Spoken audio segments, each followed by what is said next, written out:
Welcome back. Lots of back and forth in the Democratic Alliance over the past 19 hours or so.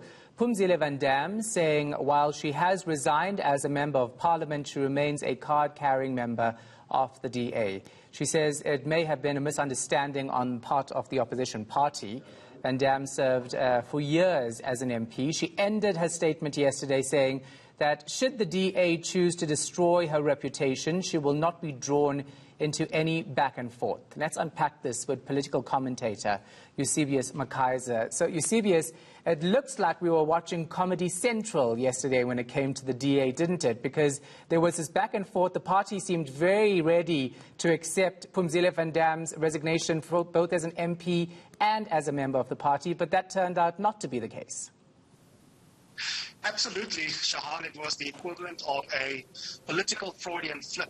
They obviously would be very happy if she was not even a member of the party, and if Pumzile and the DA were real human beings in a romantic relationship, they would each have to change their Facebook status update to "it's complicated."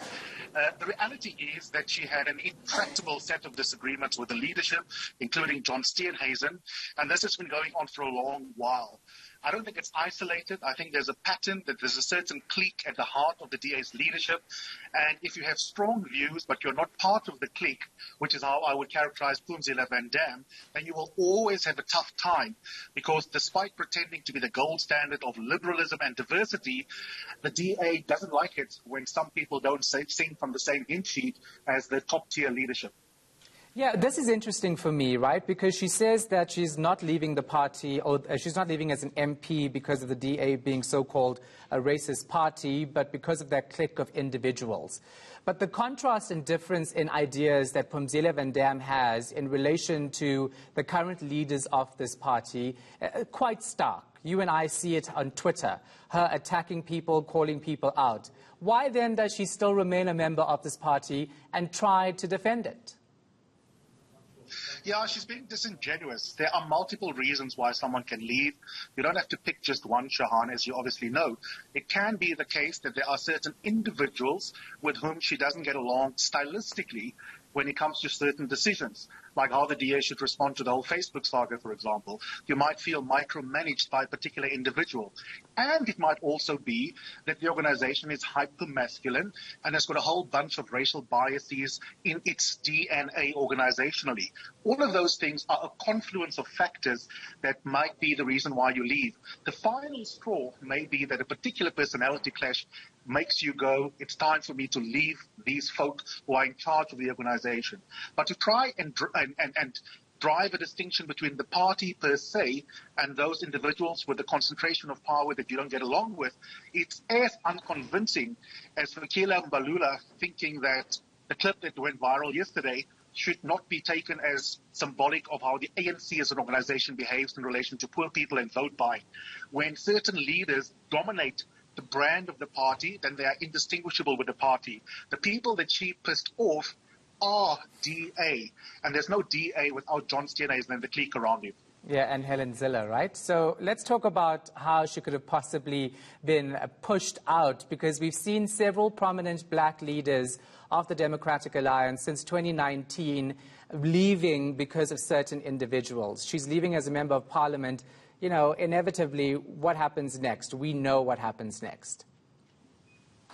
Yeah, that's absolutely correct. I mean, the reality is that just as the ANC has got internal factional battles where there's a constant battle for the soul of the ANC, the Democratic Alliance is no different. But the difficulty for youngsters who come in and then become their own MPs and become excellent, like Mbali and Ntuli, Pumzile Van Damme, for example, is that they do not have the same sense of entitlement and the same sense of institutional insider knowledge as many of these other folks that they come up against has. And so the reality is that if you're a black person who's feisty with your own left-wing politics, like Pumzile, coming into the DA is a little bit, it's really taking the fight for big concepts like race realism to those who are in charge of the party's history, who are classic liberals, who don't necessarily agree with race realism, for example. And so Pumzile was always going to be clashing. I don't believe half of what she says in that letter that she circulated yesterday. I think that she's trying to trying to come across as not being bitter. But here's my prediction. As soon as one person, as soon as a Helen Zille, a Tony Leon, or even a John Steenhuisen even tries to say something negative about her, she's going to come out guns blazing despite what she says, and then she will really spill the beans about what went on. And what does this do to this DA that's apparently diverse and inclusive? Well, it simply shows us that the DA lies. I mean, the DA is not diverse and inclusive. That's absolute balderdash. The DA has got an inability to understand the deep historical structural divides in our society, which cannot only be addressed by focusing on class analysis, by focusing on growing the economy. You need a strong state that takes intervention seriously to correct for the markets where the markets fail the majority of people. And that means economically you have to sign up for center-left macroeconomic policies in a country with our history. The DA is not about that. The DA thinks that people who do well, by and large, did so because of sheer hard work, rather than because of luck, because of social networks and social capital that they're born into. And I think what's useful about the purging in the DA is that it forces the DA to be honest about what it's truly about. And what it's truly about is a center-right political party that is not only liberal, but for political theorists, probably more libertarian, that thinks that market fundamentalism is the way to address social justice issues. That is who the true DA is. And what's useful about people like Pumzile leaving is that it makes it unambiguous what kind of option voters are facing when they vote for the DA. Yeah, well-informed and blunt as always. Please come to studio next time so we can continue this conversation. Political commentator Eusebius Mckaiser. Appreciate it.